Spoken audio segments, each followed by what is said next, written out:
IBK 기업은행과 함께하는 금융사기 예방교육, 금융사기 안전지킴이 시간입니다. 해마다 증가하는 금융사기 관련 뉴스들 보신 적 있으신가요?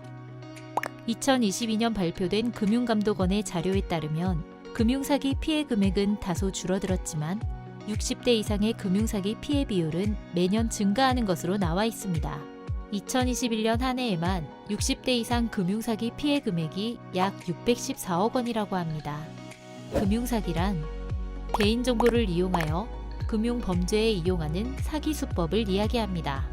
대표적인 금융사기의 유형으로는 보이스피싱, 메신저피싱, 스미싱이 있습니다. 보이스피싱이란 음성전화를 이용하여 개인정보를 빼내어 금융피해를 입히는 사기를 말합니다. 대표적인 유형으로는 금융기관 사칭형과 납치형, 대출빙자 사기형이 있습니다. 금융기관 사칭형의 경우에는 검찰청과 같은 국가기관이나 금감원과 같은 금융기관을 사칭하여 연락을 합니다. 전화 내용에는 귀하의 통장이 불법 명의도용 범죄에 사용되었다 또는 금융범죄 조직단과 알고 지내는 사이냐는 질문과 더불어 검찰 조사를 받아야 한다는 협박성의 대화도 포함됩니다. 또는 범죄 수사 과정에서 통장이 동결되니 타 통장에 들어있는 돈들을 국가안심계좌나 금융감독원 직원에게 직접 전달하라고 합니다. 이러한 대화가 포함되어 있다면 금융사기를 의심해 보아야 합니다. 납치의 경우에는 사채로 돈을 빌렸는데 갚지 않아 지하실에 감금했다 또는 성폭행을 당했다. 당신 딸을 납치했으니 돈을 보내라. 더 나아가서는 지금 당장 돈을 보내지 않으면 아이를 죽이겠다는 협박성의 멘트를 하는 경우가 많습니다. 이 경우에는 울음소리 또는 비명소리 등을 배경으로 삼는 경우가 많아 사람들이 더 무서움을 느끼고 그들의 요구를 들어주는 경우가 많습니다. 대출빙자 사기의 경우에는 새정부 지원 자금 안정 희망 플러스 대출 안내문 또는 저금리 대출 자격 안내문 등의 문자를 받고 전화를 걸도록 만드는 경우가 많습니다. 이러한 대출빙자 사기는 저금리 대출을 위한 기존 대출 상환 또는 선이자 입금을 요구하거나 저금리 대출을 위한 앱을 설치하도록 유도합니다. 저금리 대출 앱 설치의 경우 앱 설치 필수 요소로 사진, 미디어 등의 파일 접근을 허용함으로써 휴대전화에 해킹 앱을 설치하여 정보를 빼내가는 경우가 많습니다. 해킹 앱이 휴대전화에 설치되는 경우 보이스피싱범들이 나의 전화 속 정보들을 모두 확인할 수 있게 됨으로써 내 핸드폰의 정보가 모두 그들에게 넘어가게 되는 것입니다. 이러한 보이스피싱을 막기 위해서는 어떻게 해야 할까요? 가장 좋은 방법으로는 금융기관이나 수사기관은 전화로 개인정보를 요구하지 않는다는 사실을 기억하고 그들의 요구에 대해 의심하는 것이 좋습니다. 그리고 난 다음 이러한 정보가 사실인지 아닌지 확인해야 합니다.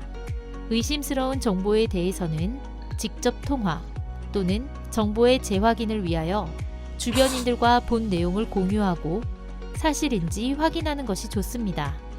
마지막으로 금융사기가 의심된다면 무엇보다 빠른 신고가 중요합니다.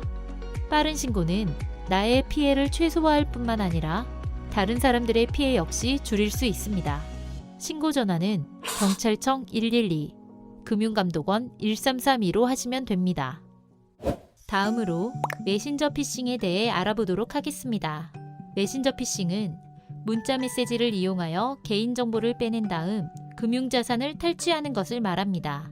대표적인 예로는 현재 핸드폰이 고장나서 수리비가 필요하니 수리비를 보내달라는 핸드폰 고장형과 기프트카드 구매를 부탁받았는데 핸드폰이 고장나서 못하고 있으니 편의점에서 대신 구매하고 번호를 찍어달라는 상품권 구매형.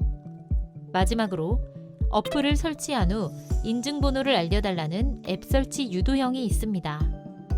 이러한 메신저 피싱은 엄마, 아빠, 이모 등의 가족을 지칭하는 단어를 많이 사용하며 핸드폰이 수리 중이라 통화가 되지 않는다거나 회의 중이라 전화를 할 수 없다며 본인 확인을 하지 못하도록 하는 경우가 많습니다. 메신저 피싱의 내용을 살펴보면 지금 수리비 결제, 회사 업무상 송금, 타인 부탁으로 일 처리 중에 인증 오류 등이 많습니다. 대부분 지금 상황이 급하기 때문에 빨리 해결해야 한다는 독촉성의 내용을 포함하고 있습니다. 그렇기에 답장이 늦거나 잘 모른다고 답을 하는 경우에는 본인이 직접 할 테니 신용카드 사진을 찍어 보내라고 하거나 어플을 깔도록 유도합니다. 특히나 어플을 깔기 위한 인증번호를 요구한다면 의심해 볼 필요가 있습니다. 메신저 피싱과 유사하지만 문자로 연락이 오는 스미싱도 있습니다. 스미싱의 대표 내용을 살펴보면 택배 주소가 잘못되어 반송 예정이기에 사이트에 접속해서 주소 확인을 해달라고 하거나 고객 사은 행사에 당첨되어 사은품을 받을 수 있는 주소를 직접 입력하라고 합니다. 최근에는 사회적인 이슈인 코로나19와 관련하여 백신 접종 안내 및 예약, 예방수칙 확인, 재난지원금 신청 등의 내용 관련 스미싱도 증가하고 있습니다. 스미싱의 대표적인 형태는 문자 내용 밑에 인터넷 주소를 보낸 뒤 링크를 타고 접속을 하도록 유도하고 있습니다. 이러한 링크를 클릭하게 되면 핸드폰에 원격 제어 앱이 설치됩니다. 이러한 원격 제어 앱이 핸드폰에 설치되면 더 이상 나의 핸드폰은 나만의 폰이 아닌 것이 되어버립니다. 금융사기범들이 나의 핸드폰에 접속하여 내가 보는 화면을 그대로 보는 것뿐만 아니라 핸드폰 조작 및 핸드폰 속에 있는 정보들을 모두 확인할 수 있게 됩니다.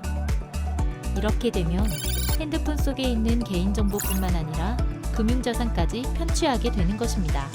이러한 원격 제어 앱은 불법 악성 앱이 아니기 때문에 차단이 곤란하여 앞으로도 금융사기에 악용될 소지가 높습니다.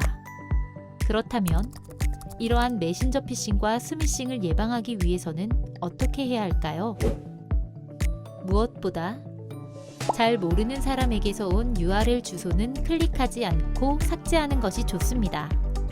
출처를 알 수 없는 앱과 앱의 성격을 잘 모른다면 설치 역시 하지 않는 것이 좋습니다. 앱을 다운받을 때에는 정식 사이트에서 검색한 후 직접 설치를 해야 합니다.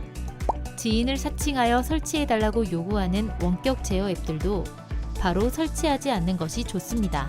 메신저 피싱과 스미싱은 지인을 사칭하는 경우가 많기에 무엇보다도 본인 확인을 하는 것이 중요합니다. 그리고 백신을 주기적으로 업데이트하여 혹시 모를 악성 앱 설치를 확인하는 것도 좋습니다. 디지털 금융을 잘 활용하여 편리한 금융생활을 하시기 바랍니다.